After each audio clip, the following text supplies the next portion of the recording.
to another episode with Thrive TV. I am super excited. I'm going to be interviewing my friends Derrick and Tunesha Lane. They are a power couple, and we're going to be talking about marriage, parenting, finances, career. So you don't want to miss this powerful interview. Please do me a favor and subscribe to the YouTube channel and help us share this interview across all social media platforms with your family and friends. So now let's dive into the interview. Derrick and Tunesha, please tell us a little bit about your upbringing. And as you tell us a little bit about your upbringing, please share with us maybe a couple of things that have been fundamental to your well-being. Okay, you go ahead. Okay, so I'm actually from Detroit, Michigan, born and raised, and I left Detroit and went to Chicago after college. But through those years, I had a chance to watch two amazing parents, and my mom worked two jobs while working for toward two master's degrees and working two jobs at the same time. So hard work was definitely important, but also having that sense of balance, being able to just spend time with family and trying to go towards your goals was number one critical in my household. Some things that I carried forward from watching my mom just come home just extremely exhausted at the end of nights from doing schoolwork to having those 14, 15-hour work days, so to speak. One thing that I definitely carried forward was don't let your circumstances deter you from what's going on. So she worked two jobs. She was really pushing forward, trying to take care of me and my brother. She was a single parent. I lived in a single parent household. She was a single parent, right? And so everything going on, trying to manage two kids by herself because her and my father at that time were divorced, and working two jobs while working toward her second master's degree is a lot of work.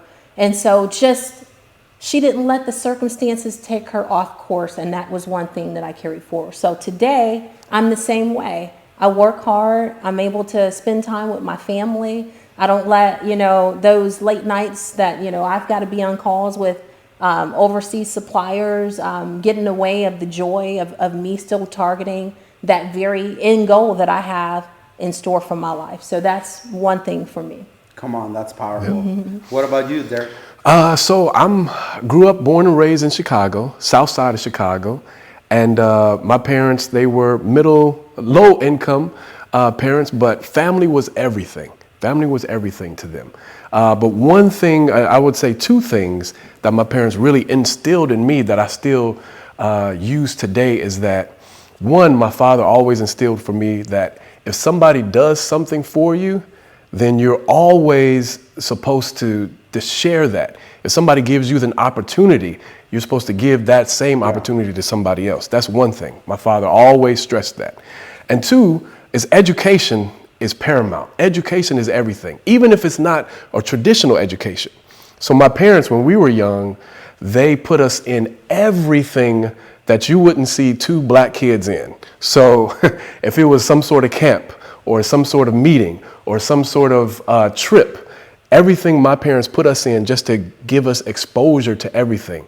So you want to have exposure for not only your kids, but for yourself as well.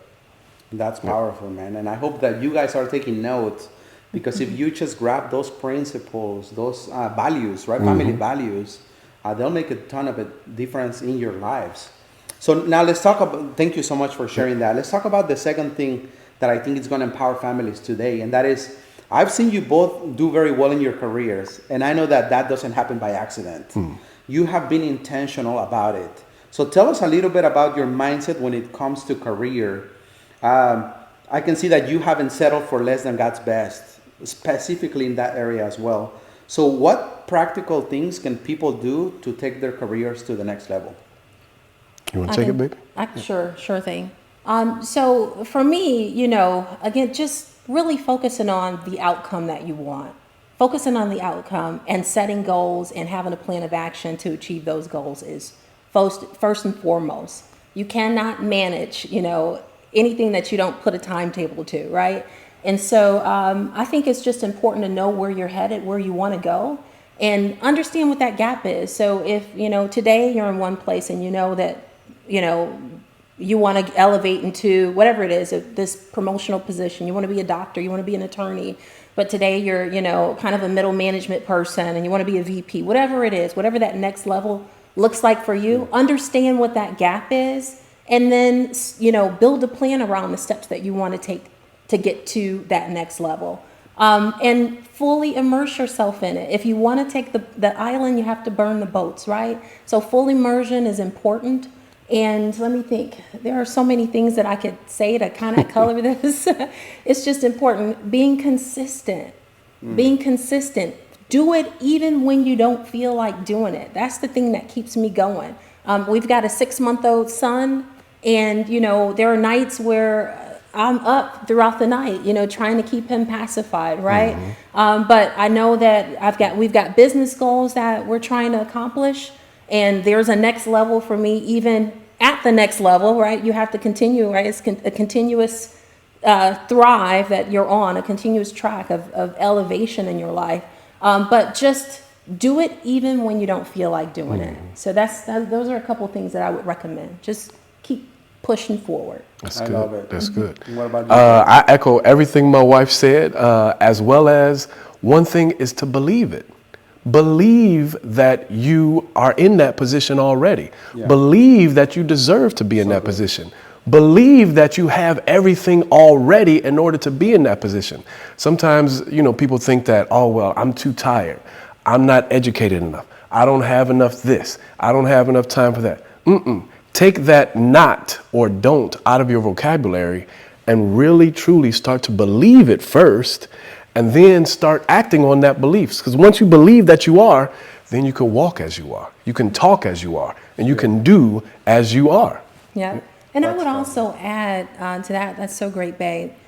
I would also add, have a strong enough why. I know I'm kind of sounding like Tony Robbins a little bit, but it's so important to really understand. That was a reset button for me in my life. I mean, even, you know, being a person who has achieved some great things in my lifetime, sometimes we go down this course and there's no strong enough why, and it's easy to fall back and procrastinate and put those things to the side. It's because there wasn't a strong enough reason to drive you. So understand what that driving force is, because that thing is the thing that's going to keep you going through the middle of the night when you're ready to log off of your computer. It's that thing that's going to get you waking up first thing in the morning to work toward it. I mean, it's the Kobe Bryant effect, right? He wanted to be better at his jump shots, and what did he do? He kept practicing every day. He was up, you know, before the birds got up and start chirping, and he was ready to go. And so I think that having that why will be the thing that fuels you when you don't feel like it. So. That's powerful. And the other thing I would add to that, I mean, so much goodness, right? And I think this is a good one, is surround yourself with people that believe in you. Yes. And they actually try to pull the best out of you. Because those people can have foresight and say, hey, have you noticed that you have this talent? Yes. You know, and like really run away from people who plant fear, doubt, and unbelief in your mind. Right. Or who are always kind of dragging you down, saying, oh man, that goal is too bold, or you're never going to accomplish that. You know, I think we have to be wise to discern what people are for us and build our tribe. Right? Thank you so much. That's powerful.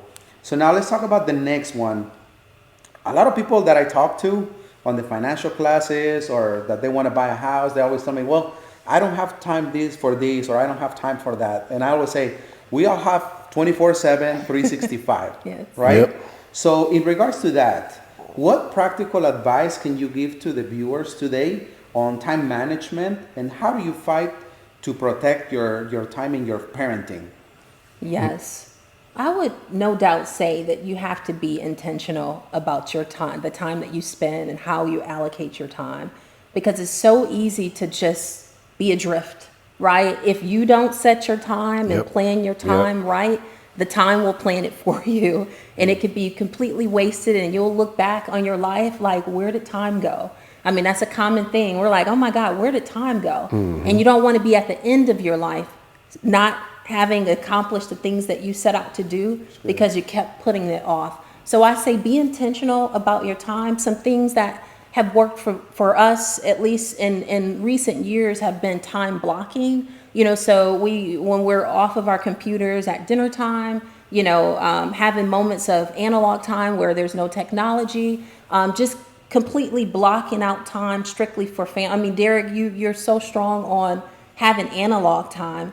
Just carving out a couple of hours or at least an hour a night for family, carving out at least 30 minutes to an hour a night for yourself, because we'll take time or allocate time to so many different things, and we forget about one of the most important things, and that's us. So I say make sure that you build in time for yourself, but time blocking has worked for us. Yep, I completely agree. Nobody on this earth, nobody drifts towards excellence. You drift. You drift. That means you're just drifting out in the wind somewhere. So being intentional about it is actually carving out, trailblazing your way to where you want to go. So definitely that's on point about being intentional. As well as I come back to my previous point about believing that you do. You have the same, just like you said earlier, you have the same 24 hours as Beyonce, same 24 hours as Bill Gates, same 24 hours as everybody else. But their belief in themselves and who they say that they are going to be, that's the difference maker. You have the same thing within you. So that's powerful. One of the things that has helped me is, so I'm kind of old school, so I have a calendar, right?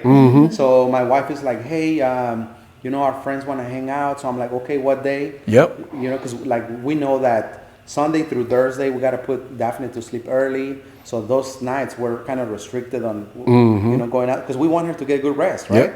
If not, all of us parents know your kids don't get enough sleep.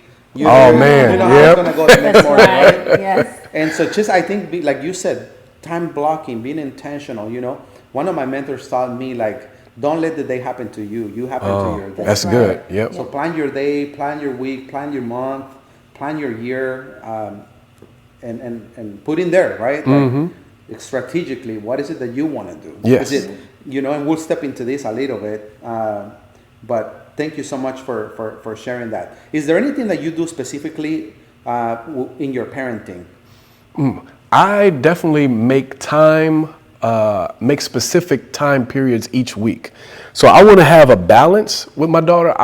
When I said to myself, when I wanted to be successful, I didn't want to be one of those parents to be like, I am so entrenched or so bogged down by work that I have to shoo away my kids or I have to do that. Even if I'm busy, if it's a busy season, busy month, busy day, whatever it is, I still make family a priority. That's just how I grew up. Family is definitely a priority. So if my daughter wants to show me her latest drawing, I do that. But then I also plan for that block of time. So even if it's on a Saturday, even if it's on another day, we can definitely do that. But set aside blocks of time where it's just family, not doing 2 or 3 things at the same time. Exactly. When you have one thing, and that's family time. That's powerful. And I'm going to add to that, when you have that allotted time for your family, be in the moment. That's part of being intentional. Don't think about your to-do list. You have to be fully immersed in that moment with your kids, because they can sense it. If you're on your phone, but it's family time, or if you're checking email, you're doing. It doesn't. I'm not counting it. And that's gotta take discipline, right? Yes, that does. It takes a lot of discipline. But once you set your mind to it, you can knock it down. It may take a little bit of time to really get into a full rhythm of, playing with dolls right now. And I'm sorry. Just one last thing. That family time doesn't have to take a whole bunch of money or even a whole bunch of planning. We do movie nights here, just at home, where we have, microwave popcorn. And that's great for kids and family. Or we can have arts and crafts night, where you just go to the store, get some poster board, and start making things. Family time is whatever you make it. You can make pizzas one night. So just being able to come together, laugh, enjoy each other's company, just as a family. That's powerful. And you help make it special. I mean, we do taco parties, with our daughter on Tuesdays. Derrick will decorate and, have all the essentials. All from the dollar store. Tacos and it's dollar store, and we keep it and we just continue to reuse it. But it's a special day. Our daughter looks forward to, it's Taco Tuesday. So you can make those moments special, and it doesn't cost a whole lot of money to do. But it's all about being intentional. I love that. And as I hear you guys talk about how intentional you are, it makes me think of one of the things I learned from one of my mentors, and he said, it's not about the quantity, it's about the quality. Yes. Right? Yep. Because you make 2 hours for your kids, but you're doing your emails Right. and this and that. Yep. It's better to just make 30 minutes, but like really immerse yourself. Oh man, right? definitely. In your kids, watch them in the eyes, and just like you said, make it special. Absolutely. I love that. So let's move on to the next thing I your brain on, and that is you have been through my financial classes many years back. Yes. And I've watched you be disciplined and apply the principles, and a lot of those things you probably already knew too. But since then, I've seen you pay off debt, become homeowners. You're investing for financial freedom. So tell me, what were some of the hardest choices that you had to make so that you can continue to make the financial progress that you want? And what can people do to elevate their finances? Okay. Yeah, I would say the hardest choice was really scaling back on spending, because you'd be surprised, how many times it's just hard to pass that Starbucks on the way to work pre-COVID. Come on. Right, or not stopping to pick up these little knickknacks when you're in the stores, things like that. I mean, it's amazing how money can just come to you, but how easily it can go if you're not managing it. So the hardest thing for me was no doubt just stopping the excess spending, and really getting to a point of where we could budget consistently. Because early on in this process, Pastor, I would set a budget, and then we wouldn't revisit it for a couple of months, and things were back out of whack, and we're back into our old habits. So there again, being intentional at the beginning of every month, looking at that budget, recalibrating it if you need to. Obviously building in a little bit of spend for yourself, because maybe once a month you can go to Starbucks instead of a few times a week, whatever it is. But no doubt telling my money where to go, or telling our money where to go, was critical through that budget. Love it. Yep. I would say too, delayed satisfaction. Delay your celebrations. Because I was, which I still am, I think, in a little bit, one of those guys that, hey, if you've done something great, then let's go celebrate it. Yeah. But sometimes you got to scale back those celebrations a little bit until you really achieve that goal. I always say celebrate the small wins, yes, but you don't need a huge celebration to celebrate a small win. You can still celebrate in some form or fashion, but still continue to look and work towards that goal so you can really celebrate. Dave Ramsey tells us that, live like nobody else so you can live like nobody else. So in doing that, some things you might need to do, so you might not need to go to Starbucks. You might not need to buy that new dress or those new shoes or that new PS5 that guys are talking about right now. You might just want to delay that until you achieve your actual goal. So still celebrate, but just delay the big celebration. I love it. Thank you for sharing that. Another thing we want to talk about is we know that everything rises and falls on the leadership in our house.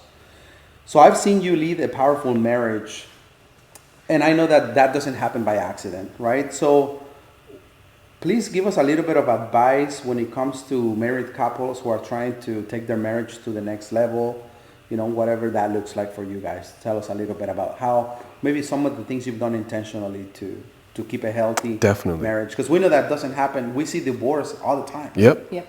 So what do you do to fight for your marriage, or maybe even how do you deal with conflict when it happens? Right? Enlighten some of us here that are taking notes. Awesome. I'm going to start with this. One thing that I learned even in recent years is it's so easy to get caught up in work and just the doing, right? Taking care of our daughter, doing our work, and time slips away and there's not enough time for each other. Here we come back to being intentional. So as you're being intentional about time blocking for your children, it's important to do the same for your spouse. So Friday, Saturday nights, here, the rest of the evening from 9 p.m. on is for my husband, things like that. You have to be intentional about that. I would also say that communication, elevating your communication when things start, getting tough, the days of being separate and going into another room and all that, I say draw back into your spouse. Be intentional about, I think we had planned like at least 30 minutes before we go to sleep because we've had crazy days, but even if it's 30 minutes of just conversation, how was your day?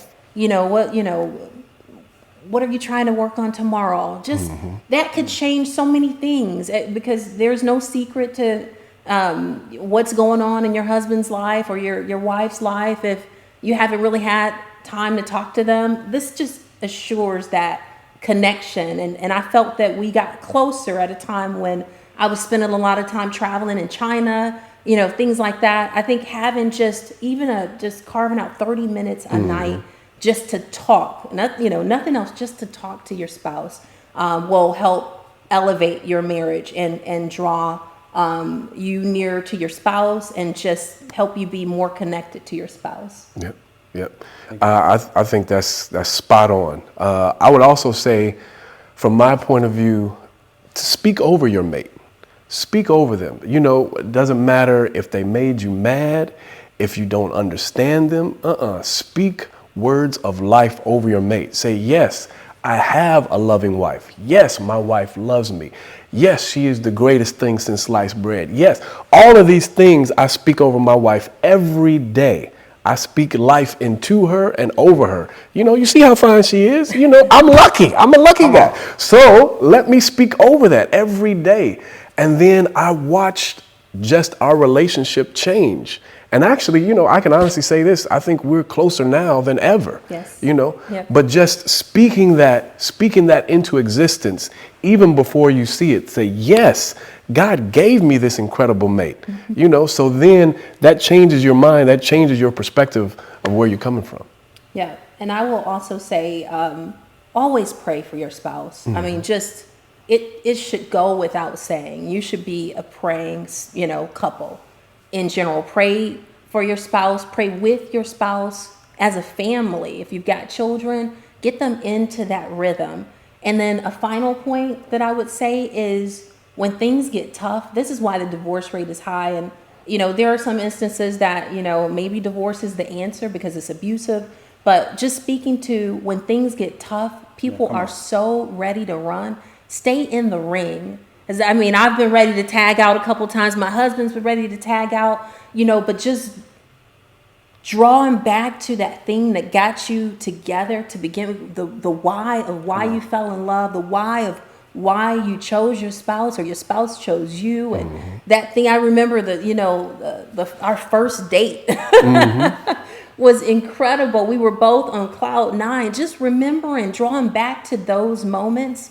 Because there was something special that got you together. And, and when things get tough, being able to navigate through that is how you end up celebrating 50 years of marriage.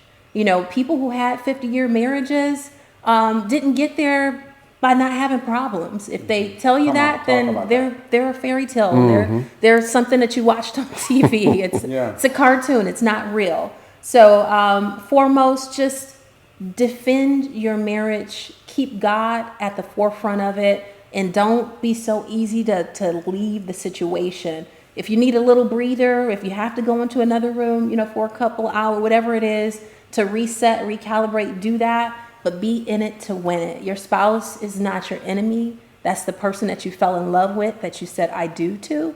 So do just that.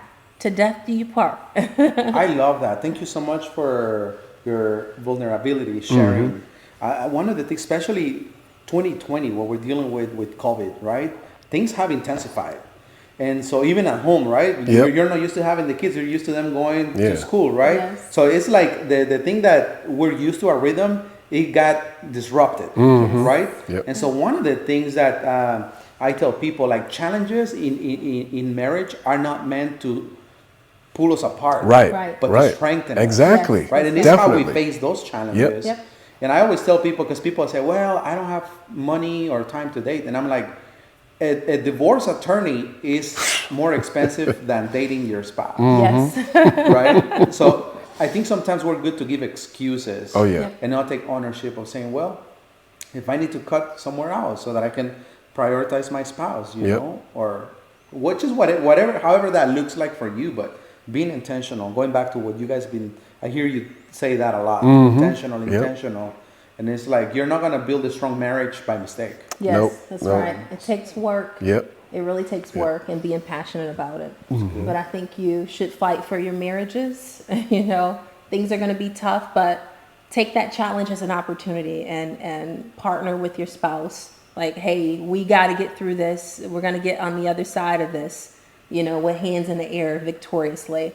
And you can do that by rooting yourself in the Word of God and knowing Him and keeping Him at the center of it. So, You know, I think that many times, like outsiders, right? People that maybe follow on social media or something, they think they know us closely. But I tell people all the time, like, I love my wife because she knew me when I had nothing. Yeah. Right? And she stuck through it, through the ups, the downs, and all arounds. So being able, like you said, the date thing, right? Rediscovering. I love what you said, you know, going back to your early days when you met, and it's like continue to discover that thing that you love so much about the person, right? Yep. I love that. Thank you so much for sharing that. So I want to wrap up with this question right here. First, thank you for agreeing to do this interview. I know it's going to bless, I know it's blessed me. I know it's going to bless a lot of people that are watching. So what are some final piece of advice that you can give to people so that they can thrive? Just the final piece of advice for people watching. Yep. What do you think? final piece of advice, I mean, it's a combination of what I've already mentioned, but just, know the outcome that you want. Go after it like a missile, because even a missile is going to go around mountains, but it's still going to be going toward that same target. So regardless of the obstacles that come up in your way, stay the course, run the race. Drips over time on a rock, if water is dripping over a rock, this is the drip principle. If water drips on a rock over time, it's going to eventually crack that rock. Even the little things that you do going toward the goal is eventually going to help you achieve that goal. So never give up would be the final takeaway. Mm-hmm. And I would say just remember who you are and whose you are. Because there's a world out here that will try to tell you those two things. They'll try to tell you, no, you're this person over here, or you're in that bucket over there. Remember who you are and whose you are. That will help carry you through even those times when you start doubting yourself. When you try to start a business and you're thinking, oh no, this is a rough patch. Maybe I wasn't cut out for this. Or you start a new job, or you're going for a job interview, and then those doubts try to go into your mind. Stop them at the door and remember who you are and whose you are. You are the son and daughter of a king. Yeah. If God is for you, who can be against you? Literally, who can be against you?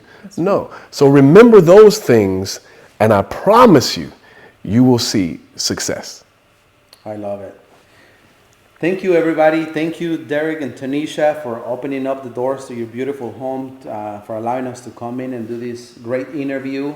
For all of you, stay tuned. We're going to keep doing more interviews with great people like Derrick and Tunesha, and we hope that this really will spark something in you, so that you can take action, so that you can be intentional, so that you know what, I don't have to settle for less. That's right. Like, I always tell people, it's also not about just being unhappy. Right. It's like we are grateful for where we are as we pursue everything that we want. That's Amen. Right? Yep. So maybe you have a great marriage, but who's to say we can take it up a notch? That's right. Sure can. That's right. Yeah? Yep. I mean, maybe you have great kids, but who's to say you can't even take it up a notch, right? Yeah. So we're grateful, but we're also pursuing. We're on purpose, Mm-hmm. right? We know that as long as we're breathing, that God has a purpose for us. That's right. That's right. And so thank you guys so much for agreeing to this interview. I know it's going to bless a ton of people. Thank you. So everybody, thank you so much. Thank you For tuning in. Please share this with your friends and family. Share it, tag somebody to encourage them, to uplift them.